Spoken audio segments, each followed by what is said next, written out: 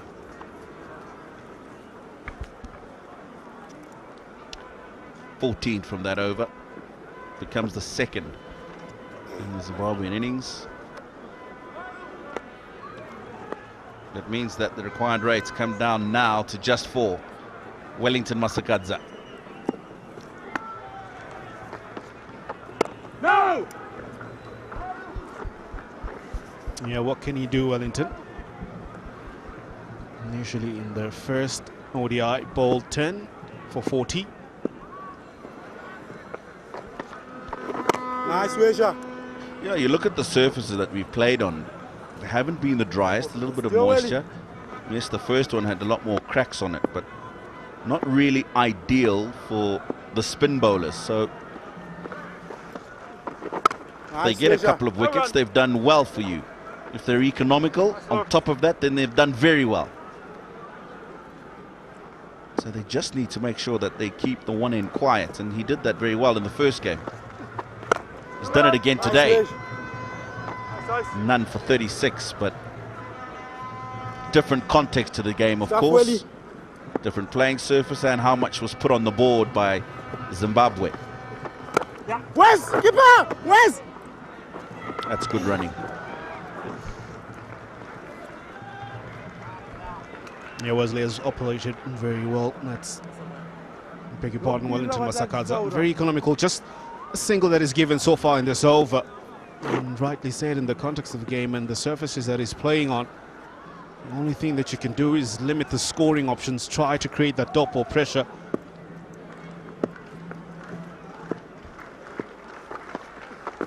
Nice. 199 for 3.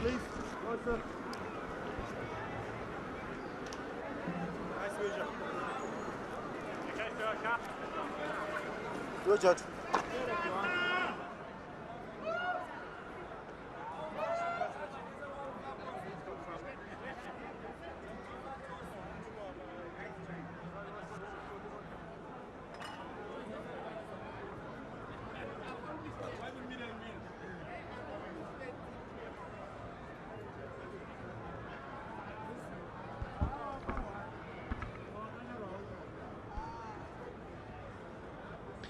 47 from 66.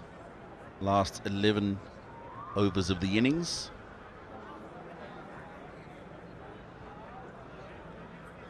Been a tough afternoon for the Zimbabwean bowlers. Been a tough afternoon for those fans. Not too much to celebrate for the Zimbabwean faithful. You can see a discussion going on there between the senior bowlers, the captain. What field are we putting in here, guys? How are we looking to try and get a couple of wickets and get them quickly?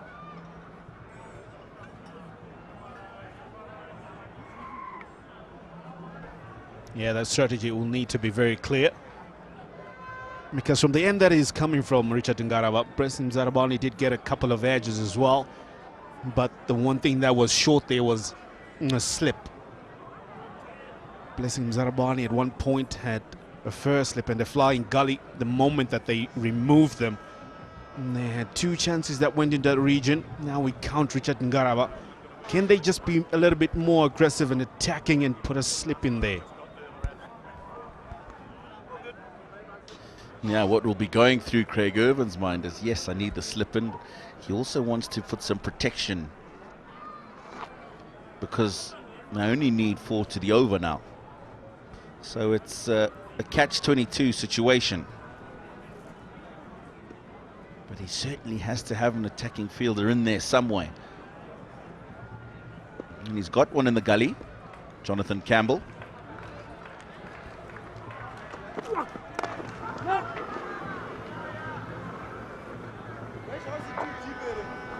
Yeah, you have to take the risk at some point in time. And for me, I think Zimbabwe can do that. Just put it there for a few deliveries and see what happens. Yeah, he's got the mid on and the mid off up. So at the same time, he's also not saying there's an easy single. Yes, mid wicket, because there's somebody on the boundary in that region. You might be able to get the single. In the air, and it's flown over. Jonathan Campbell in the gully. That's encouraging to see because he was rightly placed there. And that's Jonathan Campbell. Just a few inches shorter.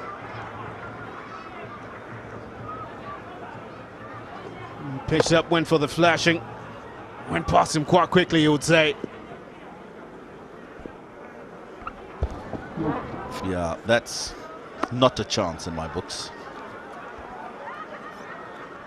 And that would be a steal if he even gets any finger close to that.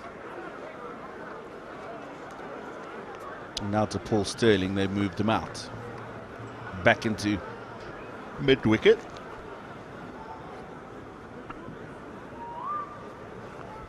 Yeah, different approach for Paul Sterling. Man was on 89 from 98.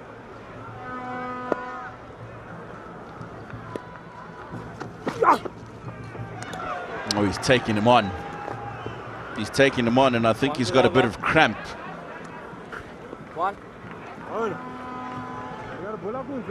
You got a feel for the man who's been there for a while, Paul Sterling.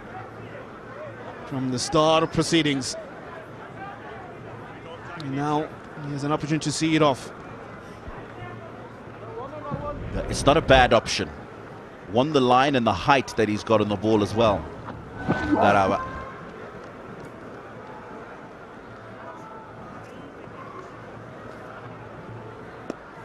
That extra brings up the 200.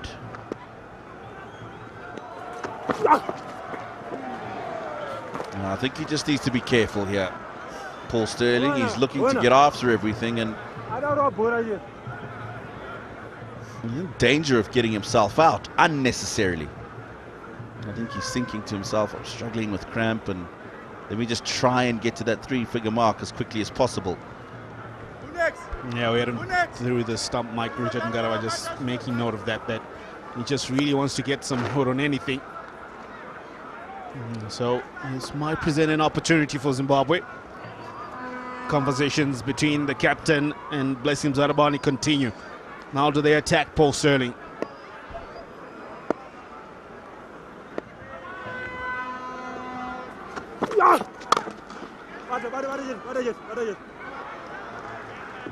Yeah, he's not doing well, and he's asked for the team physio to come out.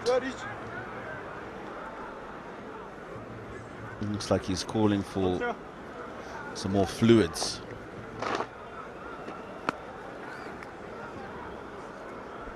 Definitely has done more than 10,000 steps today.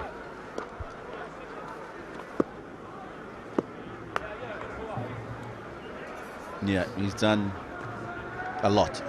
He just needs to push on for those other extra runs. 11 from here. Up in the air, up in the air. He's thrown it away, Paul Sterling. ङ्garava gets the breakthrough. Been a fighting innings. Just not able to get the team through. Oh, he had struggled for the past 3 deliveries. He was struggling. And this time he just gives it away.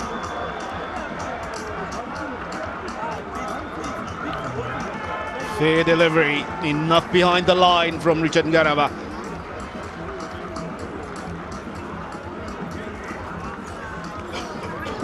And just went for it. Half enough shot, not there for the pool. Great catch from Wesley Madewere.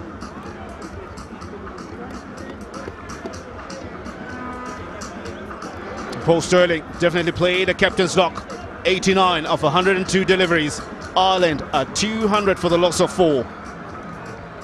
200 for 4 of the 40 overs. The J.J. comes into bat. We will announce the winner of the raffle.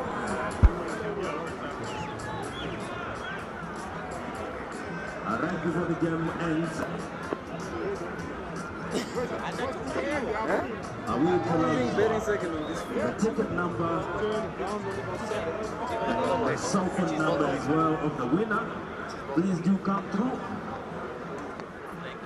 When you call out your ticket and your cell phone number.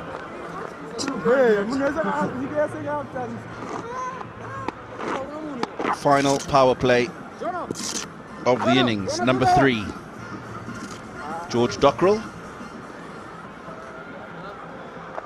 part of a handy partnership the other evening with Lorcan Tucker, but not enough to get their team over the line. Today finds himself in a relatively simpler position. 129 matches, it's been around for a very long time. Best of 91, he can bat.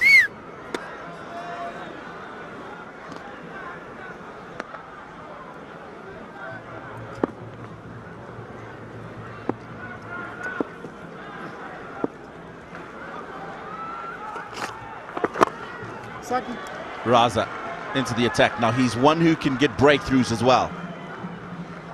We've seen him do it over the years. This is how they lost Paul Sterling. Wide of him, wanted to pull that one. Great catch from Wesley Madewere. He was in the air for a while, he had to keep his eye on it. And he did well. He finds the funny side of it.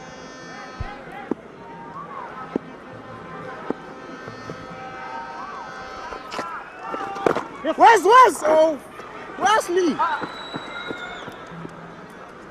Where's your straight well into the gap. So no problems at all for the Irish getting across for that single. What field are they going to go with to George Dockrell? 72. Pizza. Backward square leg is back immediately. But very fine. Square leg on the circle, mid-wicket. Quite square.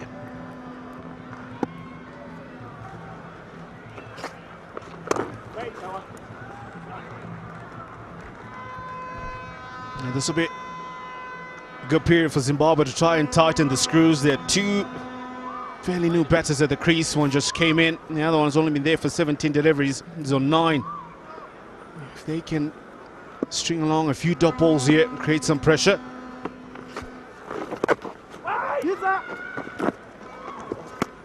Might just come back into this game. Nice beat. Yeah, 44 needed from 56 deliveries. Might seem like it's an easy equation to work out for Ireland.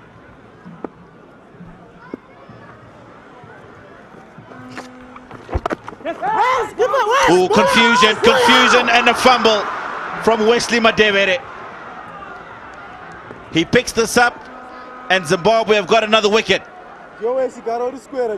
But alas. Yeah, period play where Wesley Madewere was trying to keep his eye on the ball as well as on the field as when they were trying to run. And for just a moment, he loses his focus on the ball.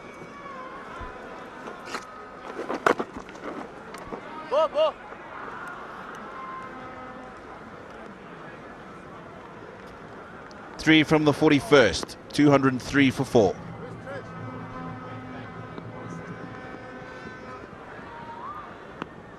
As I was about it, as I was getting it, a little bit of a bump.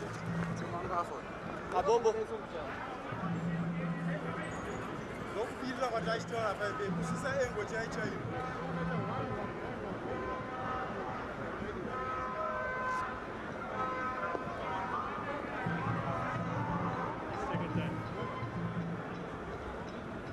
Are you 2-3 for 4 after 41 overs.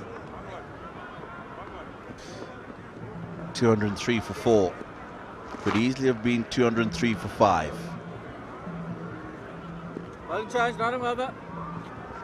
Fumble from 𝗬𝗎 𝗦𝗽𝗻 in the previous over that almost certainly would have resulted in a run out had he picked the ball up first time. 𝗁𝗂𝗄.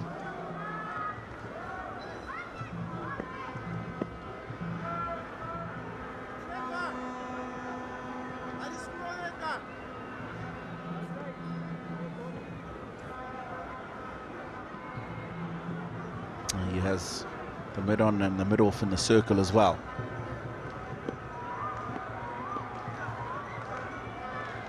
Craig Irvin ringing the changes, looking for wickets.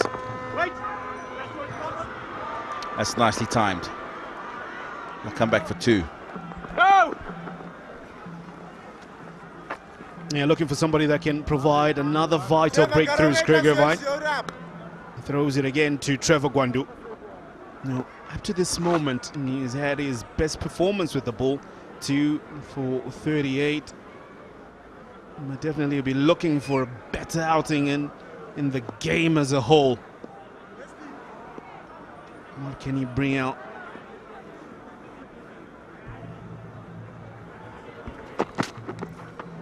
Oh, that's well bowled. He's seen him. Lorcan Tucker just coming down the wicket slightly early. Good adjustment from the bowler. Yeah, great awareness of the movement being made there by the batter.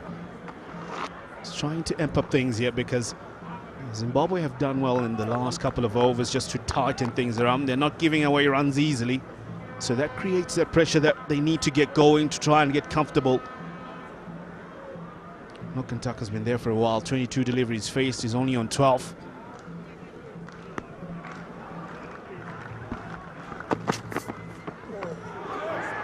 And that one just keeps a little bit low.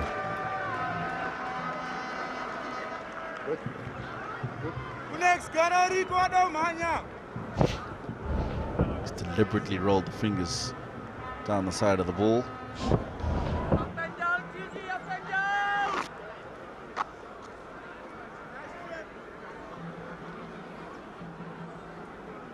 Zimbabwe were 197 for 6 at this stage.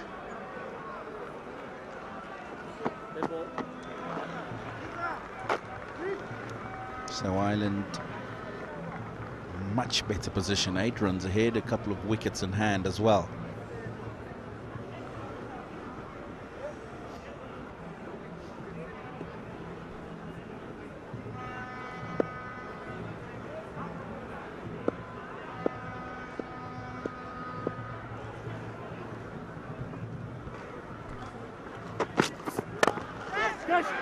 Oh, wide of the fielder at mid-on.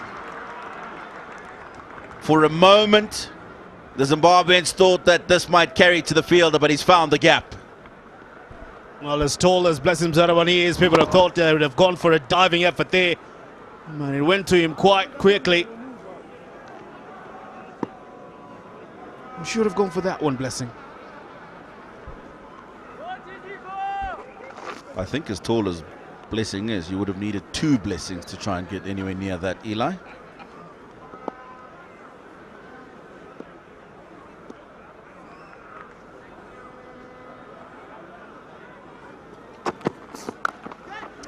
Oh, that's well played. That's very, very well played. He's come down the wicket again, and 𝗁𝗂𝗄's gone for the short delivery. This time, he's ready for it. That's a well-played shot. Targets a vacant region. Next side. Comes down. Straightish delivery. Knows there's no one in that region. and finds the boundary. And we ease the pressure that Zimbabwe has been trying to build on Ireland.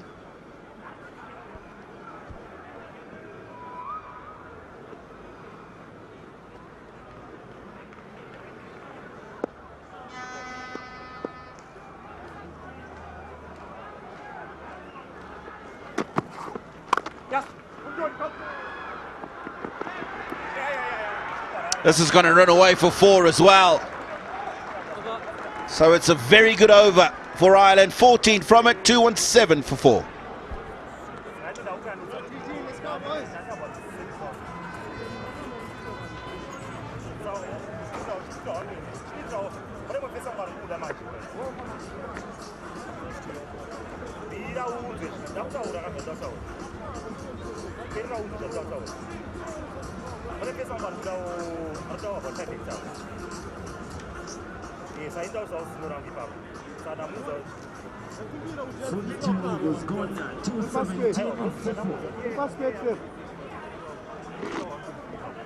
Yeah, an expensive over that last one.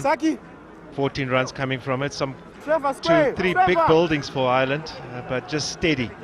Don't really need to try and go to get them those buildings that high because of the required run rate that they needed throughout this innings. Only need just over 3.5 to the over at the moment. And Tucker has been busy. 24 of 26.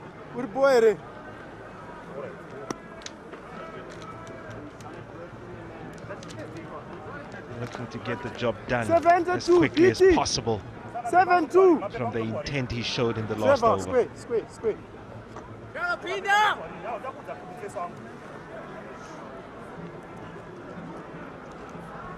Hello, Edward. What's happening, boss? 29 required. Look at the boundary again. It just sits up in the surface and played well in front of square. 𝗃𝗧𝗃 is a very positive player. He comes in and wants to get on with it. Only faced the 2 deliveries.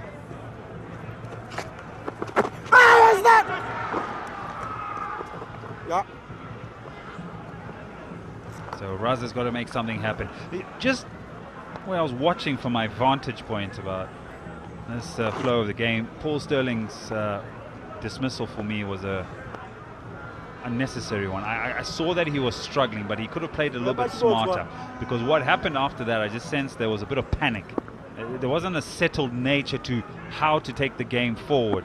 But now that they've built this partnership of 18 or 14, it's just allowed them to come into the game.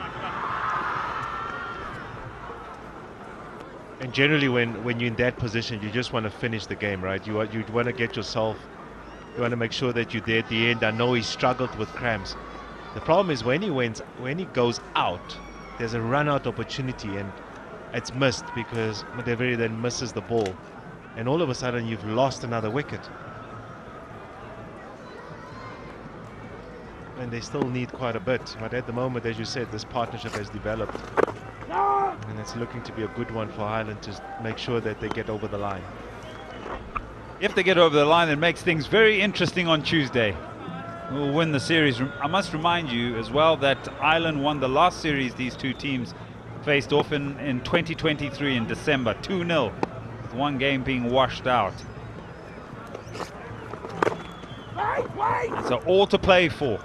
They've already won the test. And now they'll hopefully level things up here and then try and push the home side. But the home side's got to bounce back well and look to be as good as they were in that first ODI. busy. Nice piece of fielding, but it doesn't stop the single. They're in the over. 220 for 4.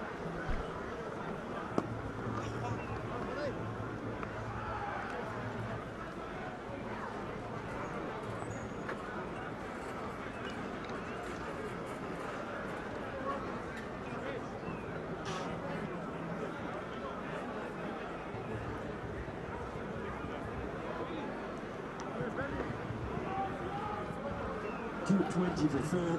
after 43 overs. Ball change, bottom of it. Middle. The third one on Tuesday. Will it be a decider? Ireland want it to be a decider. They need 26 to win. But we'll be live here at Harare Sports Club on Tuesday the 18th of February. The conclusion of the ODI series.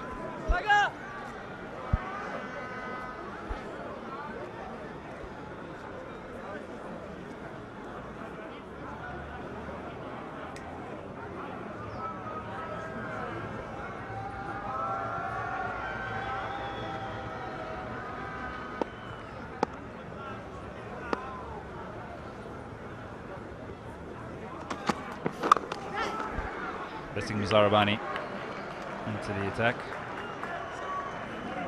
Bowled nicely again, and the captain has to turn to him. I'm still surprised, though. Yeah, I'm really surprised that still no slip for him. You know, it's 26 of 41, and the only chance they have here, Zimbabwe, is to get more wickets, is to break this partnership, get Dockrell out, get the lower order batters in. But you need to give him a chance. Get an extra fielder in. I say an extra fielder, get a catcher in. You know, you say that now, Vic. I saw this perhaps about 20 overs ago, when there was that partnership where they really needed to make something happen and there were no catches. Everybody was sort of on the 30-yard circle. There was no play. And you know what? It may not necessarily go to the catcher, but the fact that the catcher is there, or the slip fielder in a certain area, makes the batter think in a different manner. Do I need to go after the bowler to get rid of that catcher, or do I need to feel for one that I don't need to feel for one outside the line of off stump? The other thing is, if you have a fielder there, a slip fielder, the bowler's mindset also change, because he then feels that he needs to pitch the ball up to try and get the outside edge. But because there's no slip in play, he bowls back of a length, which then becomes a little bit easier for the batter. So, yeah, I just think it could have been a little bit more attacking at this stage to try and break. There was a good partnership that between the captain Sterling and 𝗂𝗃𝗃. It just took too long. But yeah, they need wickets here if they want to win this game, Zimbabwe.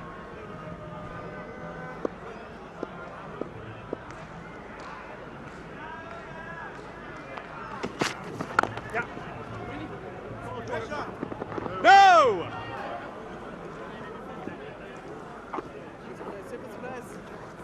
Logan Tuck has come out and played a good hand, 26 of 28. He goes early because he's a real specialist batter. Comes in at a time where 𝗃𝗃 doesn't contribute.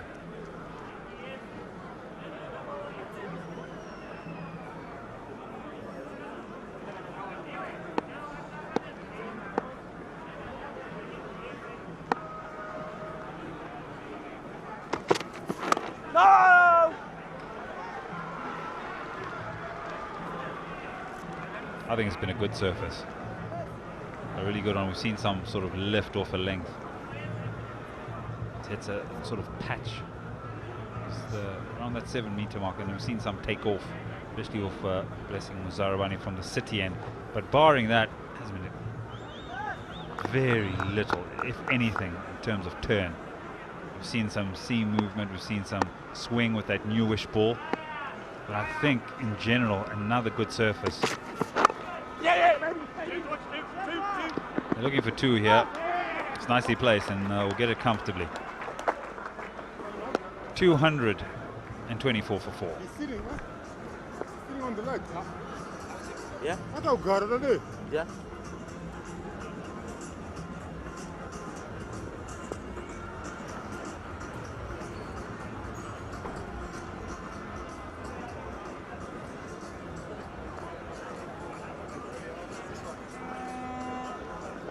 .224 for 4 after 42 overs.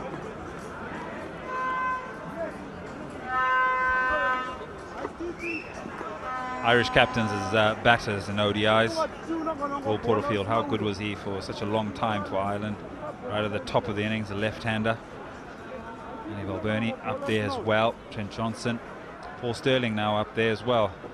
Interesting enough, he hasn't got 100 as a captain.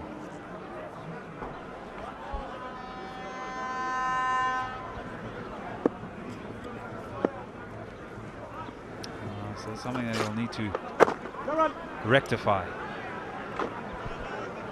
He had a chance today, though, Ed.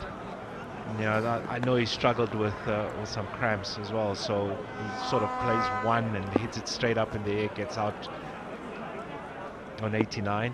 But he really played well today. I echo your sentiments. 100% had the opportunity to bring up 3 figures today. You know, it's easier said than done when you're up here. I've experienced cramp. I think you have as well. I just think he could have played a little bit smarter in that situation. Yes, George. No! No single. Been busy there, Wesley Madere. Been very busy. Just can't cut the angle off.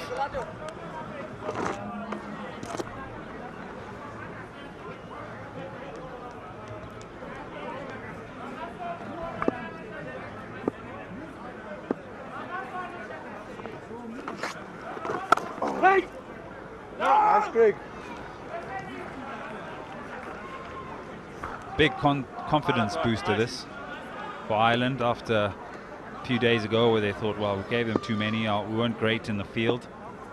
Now this one, a sense of encouragement going into that 3rd ODI. Made a lot of errors, didn't they? Winning the toss. And again, in the first one, they bowled first, but I just think in the first 10 they were not good.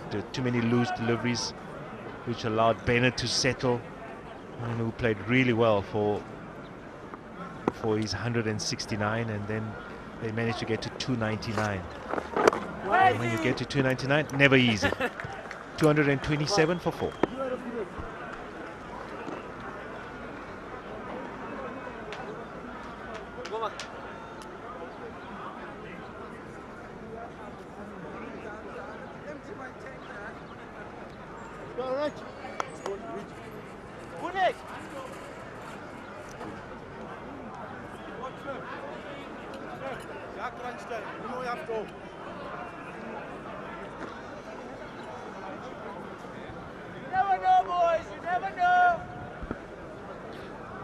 Just coming to the conclusion.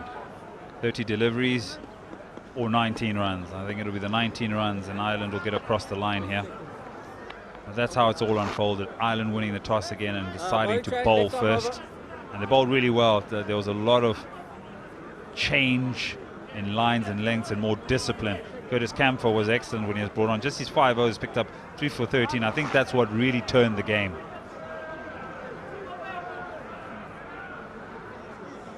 So 19 required.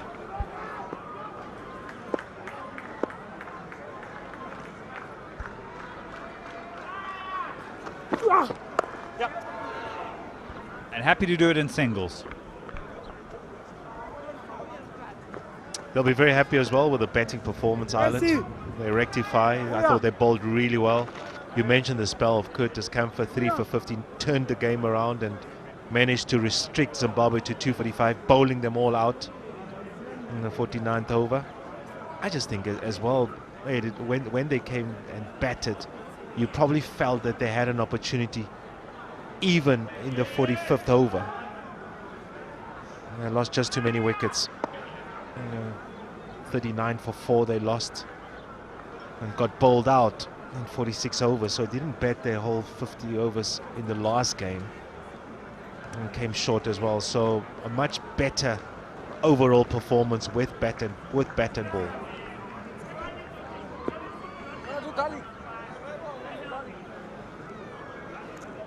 Slight change in the field, so I think they're going to put in a gully. So much space through the onside, no one really there in the 30-meter ring. So easily worked through there. Waiting! Okay, get close. Where did it go wrong for Zimbabwe today? We've spoken on what Ireland have done right. Why hasn't it gone right for Zimbabwe? I just thought that that one over where 𝗃𝗶𝗱𝗲 picked up those 3 wickets, that just changed it around. And even though he picks up the three wickets, I thought there was an opportunity for Zimbabwe to get to 260. But again, the bowling was good, or maybe bad options by the Zimbabwean batters. They get to 245. I think that was the error of them not getting past 260. And then with the ball, it's just difficult because in the first 10, you probably thought that they needed to get wickets with a new ball in the first power play to get themselves back into the game. And once they went past the first power play, I don't think that the captaincy was more proactive to getting wickets in the middle period, because Ireland bet 50 overs, they win the game. The only way you win the game is by getting wickets in regularly. And that's just not been the case so far for Zimbabwe.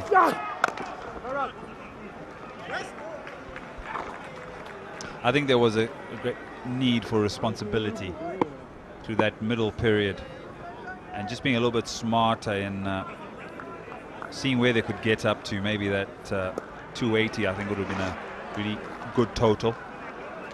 I think with the change in the batting lineup that we've seen from the first ODI or the first T20 against Pakistan late last year, there's been a number of different changes. Obviously, Shaun Williams is not in the ODI squad. No ball. Oversteps there, so that'll be a free hit.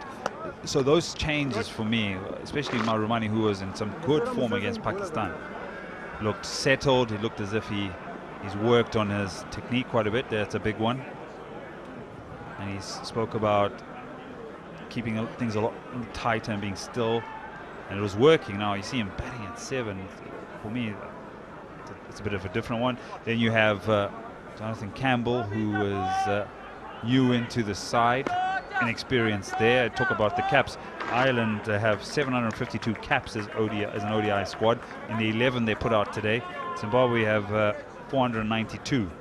So there's a great deal of experience within the Irish side, and with slow transition within the Zim side, there's a great deal of accountability that you need. Right, free hit. Where's he putting this? He's putting it a couple of bounces over mid-on for 4. Yeah, he's opted to bowl the slower delivery, which allows Dockrell then to adjust, to make the adjustment to hit it over long on actually. So just waited, and just a punch. Slower delivery, it's full, and a good swing of the bat to get the boundary.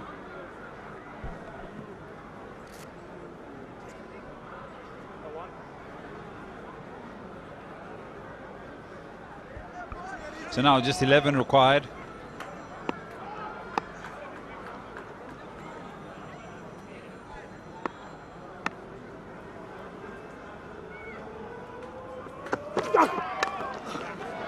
Top edge, no fielder there, so it'll be back-to-back boundaries. It'll end the over.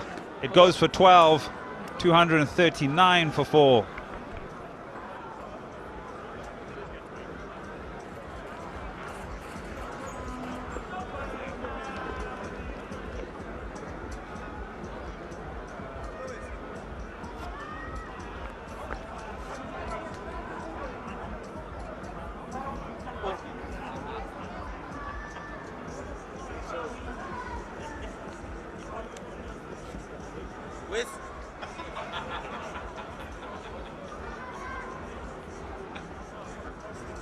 All right, some are starting to peter out. There's the boundary to end the over.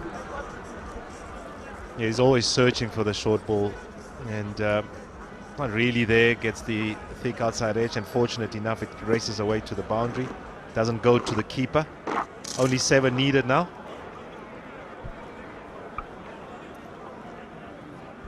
Yeah, so can do it in style. A couple of blows. Do it emphatically.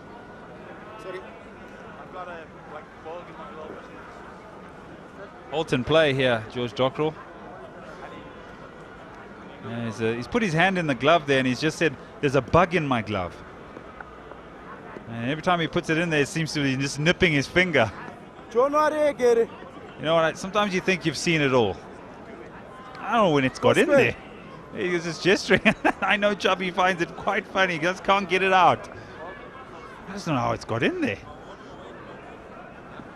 Anyway, change the gloves. Hope the bugs are not in there as well. Let's have a look. Happy? Yeah, all good. Other one? Ah, cheers. Maybe someone played a prank on him. So that's what's caused the halt in play. Right, 7 required of 24. But what would be a good day out for Ireland, really has. I think in between these two ODIs, they've had an opportunity to sit down and discuss. Sit down and work out plans. Sit down and be a bit more accountable to their bowling. Bowling wasn't great in that first ODI and leaked a lot of runs.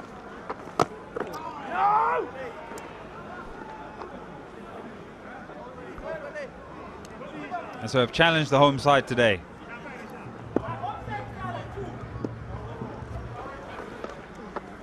Wait!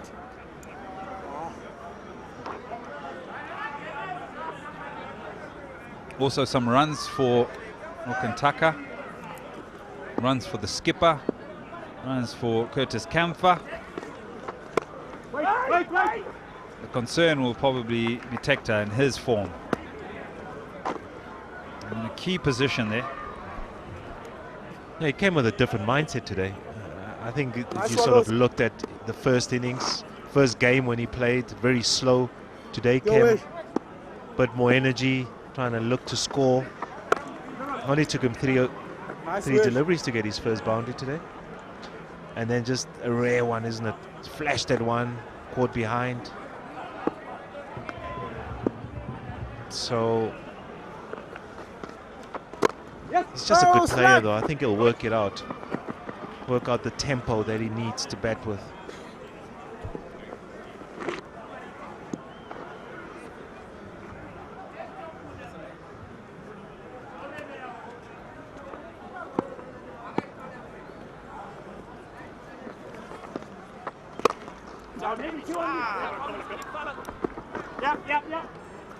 And he'll pick up 2 to end the over. 4 required. It's 242 for 4.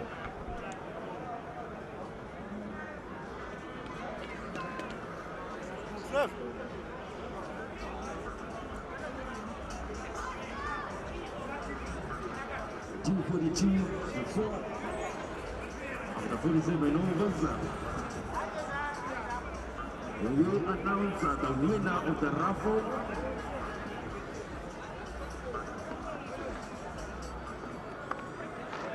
Just shortly after this game is done. Going change, not a mother. So 4 required in the second ODI here for Ireland to draw level with the home side at 1 apiece in this 3-match ODI series.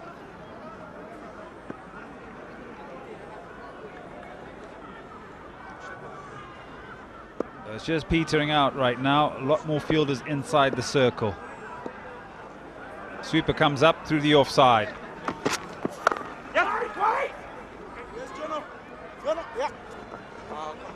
And Mazarabani replaces Ngarava. And this will be his final over.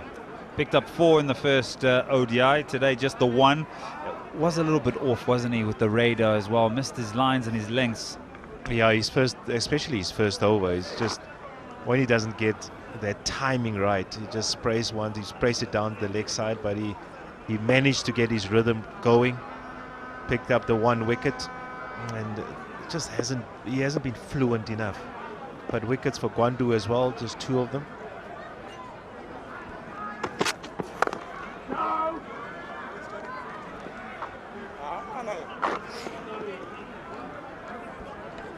Quick turnaround. Just a day break, and then the third ODI. Need to get those plans right. Do you rest the bowlers? What are the plans? Do you have a chat? Some good questions there. Just a day in between the next between this and the next. So a practice. I think bowlers, you're probably going to try and keep them fresh. I think the batters, a little bit of a debrief. Perhaps there'll be a discussion on selection as well at the top of the order for Zimbabwe. Do they keep Ben Curran in there? Do they keep Marumani at 7? Do they bring in another batter? Who is that other batter? Tony Manyonga, maybe, who's been good in this day cricket. He's a middle order batter, can also hit it a long way.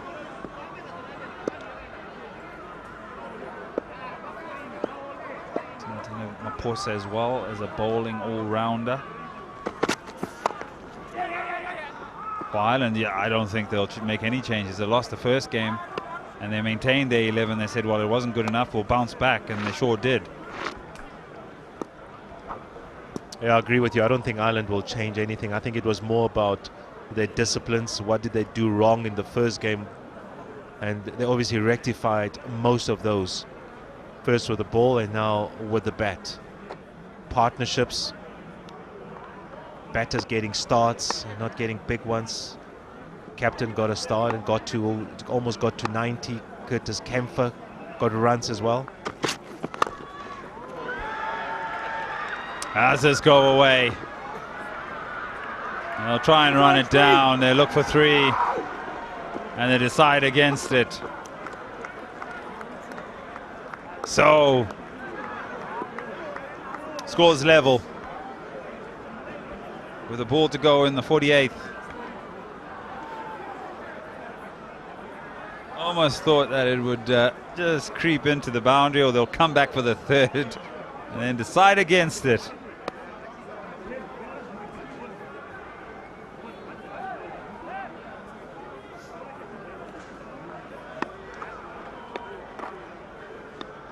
So everybody coming in now. Everybody up. 3rd up, fine leg up, long on, long off, up. Deep backward square leg goes back. But perhaps a bouncer.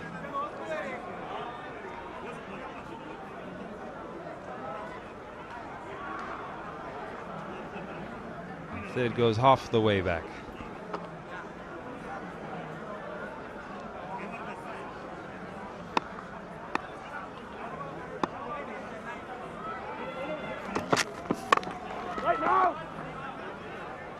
And they don't get it.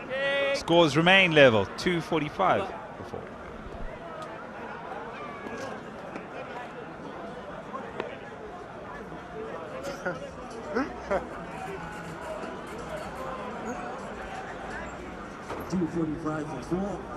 Of the 48 overs.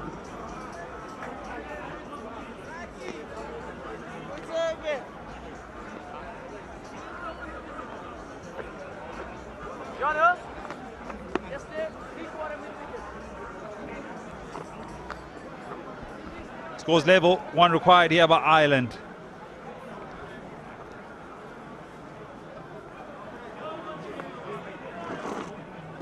Skandarazo will bowl this next over.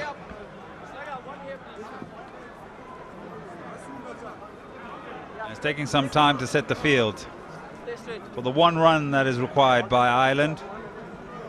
Yeah. The rain stayed away. It threatened this morning, but those clouds have gone off into the distance. And we've had a full game of cricket. The weather report has been up and down, hasn't it? 80% chance in the first ODI. There was a 70% chance today. I must say though, was it in Bulawayo during the test match you said that it was going to be raining, and well, it rained for 1 day. 1.5.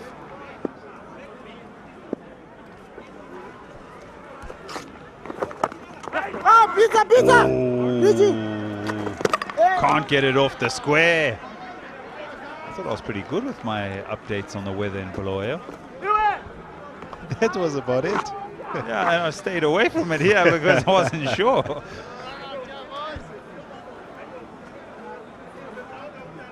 And it's quite funny, when I turn up here, everybody asks me, what's it going to be like? I said, oh, I'll check with the Met Office. Saki! All right, lads, you're making this hard work, aren't you? Take it all the way to the final over.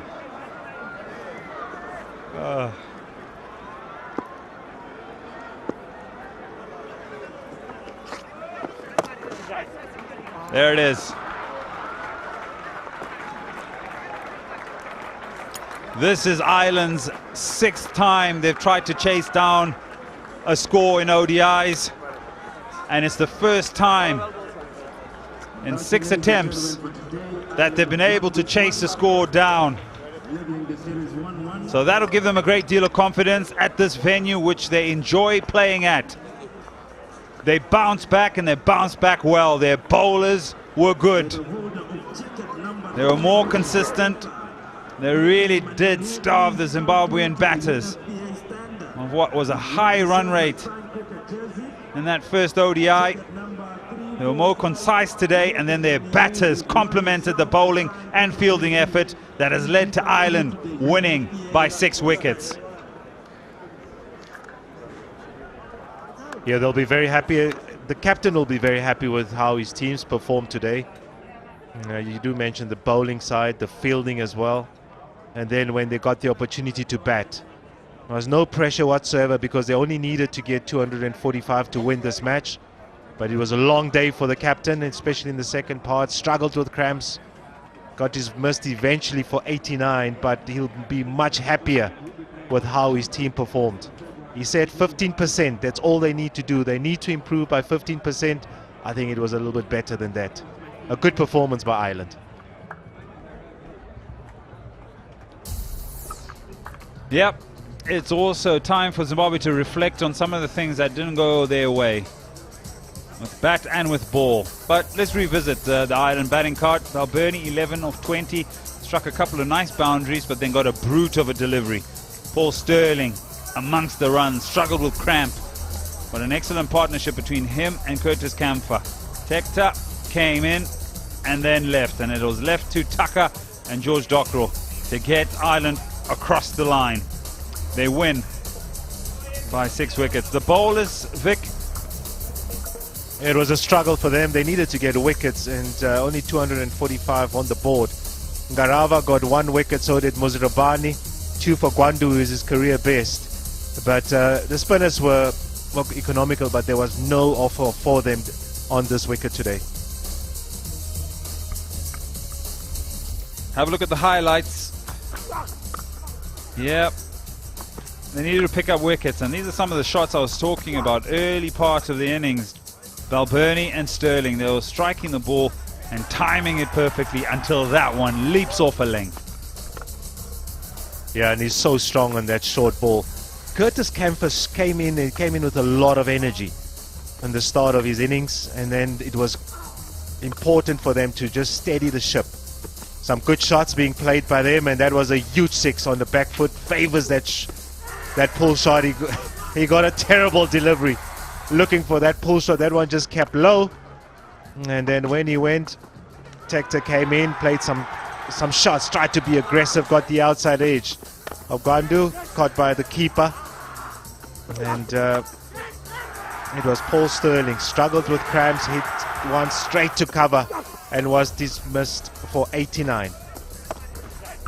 Yeah, and then a partnership between Dockrell and Lokantaka of 49 or 53 that got Ireland across the line eventually.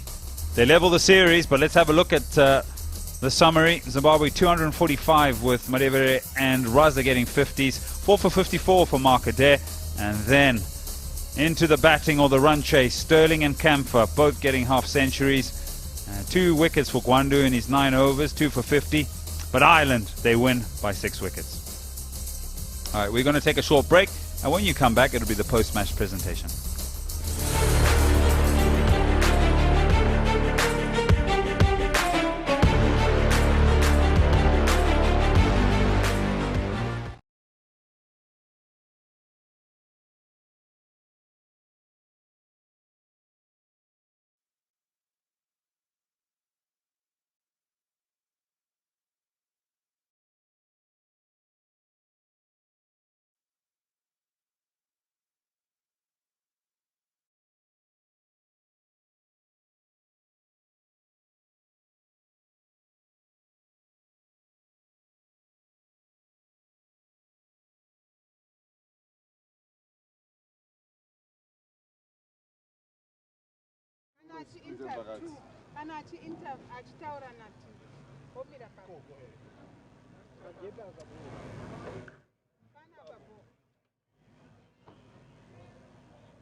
A flawless performance from the Irish in the second one-day international, driven by an outstanding performance from 𝗂𝗃𝗃 with bat and ball. 5 overs, 3 for 15, 63 and 94, and that was more than enough to ensure that the visitors leveled the series at 1-1. Very good evening and welcome to the post-match presentation of the second one-day international of Ireland's tour to Zimbabwe 2025.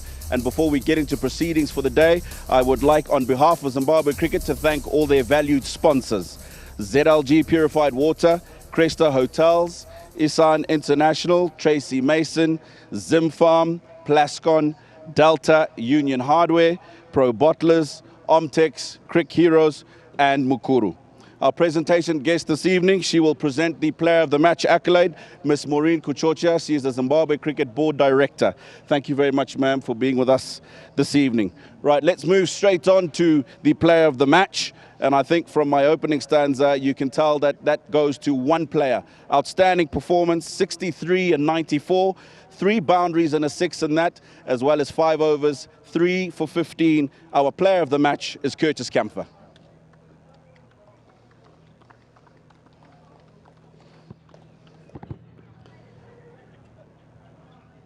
you so much. Very well played, Curtis. Outstanding performance from you. We'll go to that 31st over when the ball's handed to you. What's 𝗬𝗪 saying to you? What are you saying to yourself? 𝗬𝗪's a great captain. He just says, do what you do and hit your straps. And yeah, thankfully today it came off. It did come off. You got the ball to swing around that we haven't seen in the whole series. What was your secret? No secret at all. Just trying to get the ball down there as best I can. Been working in the winter, so it's been nice. It's paid off.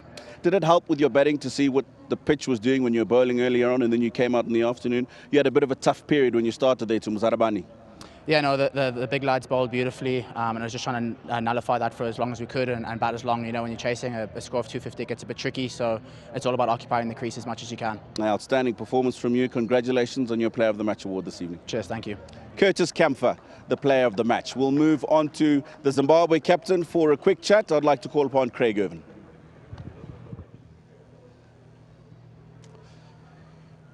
Craig, you had to bat first again today. You left runs out there the other day. I'm pretty sure you'll feel you left some there today. How many? Yeah, no, certainly. I thought, 280 odd, I think, would have been a pretty good score. Would have been nice to win a toss.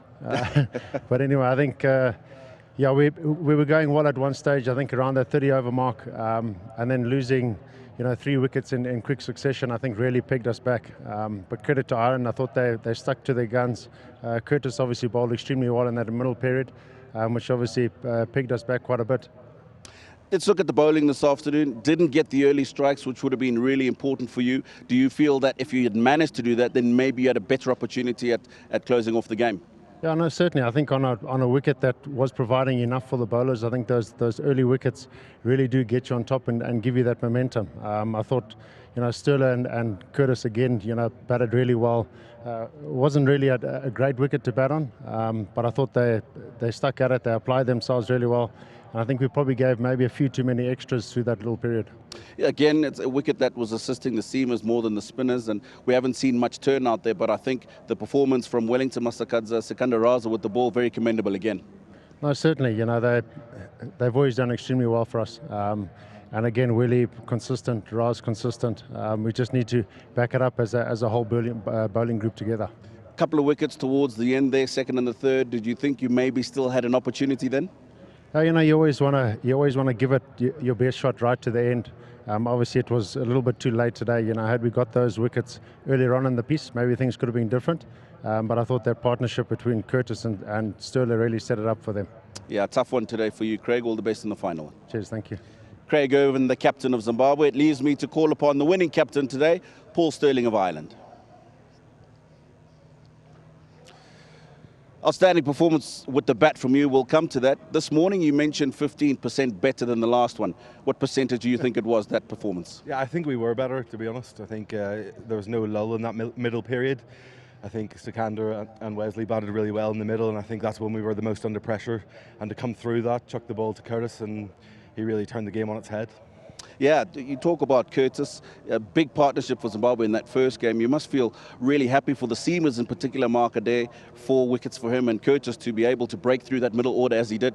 Yeah, I think they stuck at it really well. Look, I think at halfway we were looking at chasing that 270, 280 plus, and that would have been tough out there, especially having seen what it was like for the last 20 overs. So credit to us, we came back, and I think 250 was about right for us to chase, and we got there. You lost Andy early again today when your partner came to the middle, 𝗃𝗃𝗃𝗃 at number 3. What was the discussion amongst the two of you? Because I think 𝗬𝗪 at that time was going quite nicely. Look, he's an X-factor bowler. He gets a lot of wickets against us, and we need to try and keep him as quiet as possible. Look, there was a bit of up and down there today, and sometimes there's a bit of lateral movement, but if we got past that up and down movement, I think we could get late and get a win.